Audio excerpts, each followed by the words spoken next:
안녕하세요. 오늘은 정말 중요한 이야기를 나눠볼까 합니다. 유튜브와 SNS의 악성 댓글, 과연 표현의 자유일까요? 아니면 명백한 범죄일까요? 이 문제의 실태와 더불어 법적 대응 방법까지 차근차근 알아보는 시간을 갖겠습니다. 여러분은 댓글을 남기기 전에 이런 생각을 해본 적 있으신가요? 내가 지금 쓰는 이 말이 누군가의 하루를 완전히 무너뜨릴 수도 있겠다. 유튜브와 SNS는 분명 자유로운 소통의 공간입니다. 하지만 이 자유라는 달콤한 이름 뒤에는 악성 댓글, 혐오 표현, 그리고 검증되지 않은 허위 루머라는 어둡고 씁쓸한 그림자가 함께 드리워져 있습니다. 오늘은 이 댓글 문제가 왜 이렇게까지 심각해졌는지, 실제로 어떤 끔찍한 피해 사례들이 있었는지, 그리고 가장 중요한 것, 익명으로 활동하더라도 처벌받을 수 있는 법적 대응 방법까지 과거를 되짚어보면서 아주 차분하고 명확하게 짚어보겠습니다. 자, 그럼 첫 번째 주제부터 시작해볼까요? 유튜브와 SNS 댓글 문제의 현실이 과연 어떤지부터 함께 살펴보겠습니다. 우선 가장 심각한 문제 중 하나인 악성 댓글과 혐오 표현 문제입니다.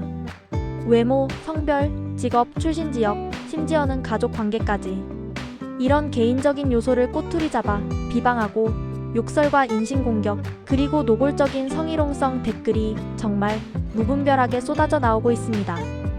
더 큰 문제는 이게 단발적인 비난으로 끝나지 않는다는 겁니다. 여러 사람이 동조하면서 집단적인 사이버 폭력으로 확대된다는 점이죠. 많은 악플러들은 이렇게 말합니다. 이건 그냥 농담이야. 혹은 내 의견을 말했을 뿐인데? 하지만 여러분, 진정한 의견은 상대방의 인격을 파괴하지 않습니다. 절대로요. 두 번째로 심각한 문제는 바로 허위사실 및 루머 유포 문제입니다. 내가 어디서 들었는데 말이야, 누가 그러더라, 카더라. 통신에 의하면 정확한 사실인지는 모르겠는데 이런 애매모호한 말들이 덧붙여진 허위 정보가 순식간에 인터넷 세상에서 마치 사실처럼 번져나갑니다. 그 결과 피해자들은 돌이킬 수 없는 명예훼손을 당하고 쌓아왔던 이미지가 순식간에 추락하며 회복하기 어려운 깊은 마음의 상처를 입게 됩니다. 만약 당사자들이 직접 만나서 이야기하는 상황이었다면 이런 일은 훨씬 적었을 겁니다. 하지만 컴퓨터나 핸드폰 화면 뒤에서 서로의 얼굴을 볼 수 없는 공간에서 일어나는 일이기 때문에 기술적인 한계와 익명성의 문제로 귀결되는 경우가 많습니다. 물론 플랫폼 측에서도 이러한 문제를 해결하기 위해 AI를 활용하여 욕설이나 부적절한 표현을 걸러내려고 노력하고 있습니다. 하지만 비꼬는 말, 조롱, 그리고 은근한 방식으로 표현되는 혐오 표현은 아직도 잡아내기가 매우 어려운 실정입니다. 그리고 아직도 많은 사람들이 이렇게 생각하고 이야기합니다. 어차피 익명인데 누가 나를 잡을 수 있겠어? 하지만 여러분, 이제 이 말은 더 이상 진실이 아닙니다. 이 말은 이제 옛말이 되어버렸다는 것을 명심해야 합니다. 세 번째는 이러한 악성 댓글 문제로 인해 피해자들이 겪는 정신적 피해가 얼마나 심각한가 하는 점입니다. 악플은 단순히 온라인에 쓰여진 글자가 아닙니다. 피해자에게는 현실에서 칼날처럼 꽂히는 잔인한 폭력과도 같습니다. 불안감, 우울증, 불면증에 시달리게 하고 심한 경우에는 삶의 의지를 완전히 잃게 만들기도 합니다. 실제로 발생했던 심각한 피해 사례들을 잠시 살펴볼까요? 안타깝게 세상을 떠난 고 설리님과 고구아라 님은 장기간 동안 이어졌던 악성 댓글과 무자비한 비난 속에서 정말 헤아릴 수 없는 심각한 정신적 고통을 겪어야 했습니다. 이 비극적인 사건들은 우리 사회의 이른바 악플 방지법에 대한 진지한 논의가 시작되는 매우 중요한 계기가 되었습니다. 또 다른 안타까운 소식으로 고 김세론 님 역시 온라인상에서 지속적인 악성 댓글에 시달리며 고통받았던 사실이 사후에 유족들을 통해 세상에 알려지기도 했습니다. 이런 사례는 비단 최근의 일만은 아닙니다. 2000년대 후반으로 거슬러 올라가면 가수 윤희님과 배우 최진실님 역시 악성 댓글과 터무니없는 허위 사실 유포로 인해 결국 극단적인 선택을 하는 비극을 맞이했습니다. 시간이 흘러도 이 문제는 계속해서 반복되고 있는 것이 우리의 현실입니다. 그리고 이분들은 단순히 악성 댓글뿐만 아니라 이른바 사이버 레카와 검증되지 않은 허위 루머 때문에 큰 피해를 본 분들입니다. 아이돌 그룹 아이브의 장원영님은 유튜브 채널 탈덕수용소에서 제기된 악성 루머로 큰 피해를 입었습니다. 하지만 이번에는 달랐습니다. 소속사는 끝까지 끈질기게 법적 대응을 이어갔고 결국 채널 운영자는 유죄 판결과 함께 거액의 추징금을 물게 되었습니다. 이 사건은 우리에게 아주 분명한 메시지를 던져줍니다. 바로 해외 플랫폼에서 일어난 일이라 할지라도 충분히 처벌할 수 있다. 는 사실을 말이죠. 한 분 더 예를 들어볼까요? 배우 서정희님은 유튜브발 가짜 사망설이라는 정말 터무니없는 허위 정보로 인해 큰 피해를 겪었습니다. 거짓은 사실이 아닐지라도 인터넷 공간에서는 마치 사실인 양 빠르게 퍼져나가고 소비됩니다. 최근에는 인기 먹방 유튜버 쯔양님도 자신뿐만 아니라 가족들까지 공격하는 악플과 DM 테러에 시달렸습니다. 결국 쯔양님은 무려 128명의 악플러들을 고소하는 강경한 대응에 나섰습니다. 이제 악플은 더 이상 몇몇 개인의 문제가 아니라 적극적으로 대응하고 처벌해야 할 명백한 범죄가 된 것입니다. 그럼 이제 많은 분들이 가장 궁금해하실 질문에 답할 시간입니다. 바로 악성 댓글이 실제로 어떻게 처벌 가능한지, 어떤 법률들이 적용되는지 구체적으로 살펴보겠습니다. 우선 가장 흔히 적용되는 주요 법률들을 알아볼까요? 우리 형법에서는 욕설, 인신공격처럼 사실 여부와는 관계없이 공개된 공간에서 모욕적인 표현을 했다면 모욕죄가 성립합니다.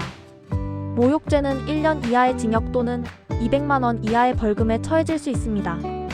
그리고 만약 구체적인 사실을 적시하여 다른 사람의 명예를 훼손했거나 심지어 거짓 사실을 유포하여 명예를 훼손했다면 명예훼손죄로 처벌받게 됩니다. 허위 사실을 유포한 경우에는 최대 5년 이하의 징역까지 가능할 정도로 더 강하게 처벌될 수 있습니다. 다음으로 중요한 법률은 정보통신망 이용 촉진 및 정보보호 등에 관한 법률, 줄여서 정보통신망법입니다. 이 법은 온라인상에서의 명예훼손에 대한 핵심적인 법률로 반복적이거나 악의적인 게시물을 대상으로 하며 최대 7년 이하의 징역까지도 규정하고 있습니다. 그럼 이제 많은 분들이 가장 궁금해하실 질문에 답할 시간입니다. 익명인데 도대체 어떻게 잡히는 걸까요? 수사 절차는 이렇습니다. 첫째, 피해자가 경찰서에 고소장을 접수하면 경찰은 해당 플랫폼 회사에 필요한 자료를 요청합니다. 플랫폼 회사로부터 악플러의 IP 주소와 기기, 정보 등을 제공받고 이를 토대로 통신사와의 협조를 통해 실제 사용자를 특정할 수 있게 됩니다. 중요한 점은 현재 구글, 메타와 같은 해외 기반 플랫폼들도 국내 수사기관의 수사 협조 요청에 응하는 사례가 점점 늘어나고 있다는 사실입니다. 이제 더 이상 해외 플랫폼이라고 해서 무조건 안전하다고 생각하는 것은 큰 착각입니다. 그럼 피해자의 법적 대응은 어떻게 이루어져야 할까요? 가장 첫 번째이자 핵심적인 단계는 바로 철저한 증거 확보입니다. 악성 댓글의 내용, 작성 일시, 댓글 작성자의 닉네임 등이 모두 포함되도록 명확하게 캡처해두어야 합니다. 단순한 캡처 사진보다는 댓글이 삭제될 것에 대비해서 해당 페이지의 영상 캡처 녹화를 해두는 것이 훨씬 더 확실한 증거가 될 수 있습니다. 만약 전문가의 도움이 필요하다면 디지털 포렌식 센터와 협력하여 위변조 없는 증거를 확보하는 것도 좋은 방법입니다. 이렇게 증거를 확보했다면 다음 단계는 경찰 고소입니다. 관할 사이버 수사대에 고소장을 접수하고 모욕이나 명예훼손에 대한 내용을 명확하게 명시하고 댓글의 반복성, 악의성, 그리고 이로 인한 피해자의 정신적 고통 등을 최대한 상세하게 강조해야 합니다. 단순히 글이 기분 나빴다는 것을 넘어 범죄 행위임을 명확히 주장하는 것이 중요합니다. 동시에 해당 플랫폼에도 적극적으로 대응을 요청해야 합니다. 악성 댓글을 신고하고 해당 계정을 차단하거나 플랫폼 자체의 자동 필터링 기능을 설정하는 등 기술적인 대응을 병행하는 것이 필수적입니다. 법적 대응과 플랫폼 대응을 함께 진행해야 훨씬 효과적인 결과를 얻을 수 있습니다. 또한 추가적인 대응 방안으로는 채널 운영자들에게 좀 더 명확한 댓글 관리, 정책과 커뮤니티 가이드라인을 수립하도록 요구하는 것도 중요합니다. 그리고 무엇보다 중요한 것은 우리 사용자 개개인의 역할입니다. 온라인에서 무언가를 접했을 때 일단 사실 확인을 먼저 하고 혐오 표현이나 검증되지 않은 루머에 동조하지 않으려는 노력이 필요합니다. 때로는 아무것도 하지 않고 침묵하는 것, 즉 악플에 동조하지 않는 것 자체가 하나의 현명한 선택이자 중요한 행동이 될 수 있습니다. 댓글은 버튼 하나로 쉽게 쓸 수 있지만 그 댓글에 대한 책임은 결코 가볍지 않으며 현실에서 고스란히 돌아온다는 것을 명심해야 합니다. 악성 댓글은 더 이상 몇몇 개인의 문제가 아니라 우리 사회 전체가 함께 해결해야 할 심각한 문제입니다. 오늘 이 영상을 보고 난 후 여러분이 남기는 댓글 하나하나가 조금이라도 더 신중해지고 달라진다면 이 영상은 그것만으로도 충분히 큰 역할을 했다고 생각합니다. 내용이 유익하셨다면 구독과 좋아요를 꼭 부탁드립니다. 시청해주셔서 정말 감사합니다.